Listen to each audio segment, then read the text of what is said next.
Kalau tidak paksa, kenapa kau lakukan? Itu kan ponakanmu. Secara agama tuh nggak bisa. Secara agama, kau agama apa? Ya Masya Allah. Istighfar lah kau.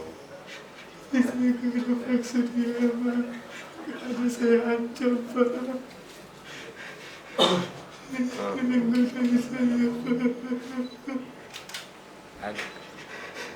Bagaimana kalau enggak kan dia nggak melapor. Ya. Dia kan umur berapa? 13 tahun. 13 tahun tuh.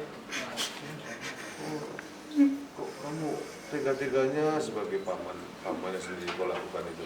Kamu melihat dia itu gimana itu? Melihat dia itu? Kalaulah dia betul dia ini dia suka ke kamu, kamu rasanya dia dengan anakmu, wali, ya. Itu kan anakmu, ya. Kalaupun dia suka, kan kamu pandang dia sebagai anak kau yang harus harus dijaga, kau nodai. Ya. Kamu istighfar ya, banyak minta ampun ya, semoga Allah ampuni kamu ya, kamu banyak istighfar, sholat ya.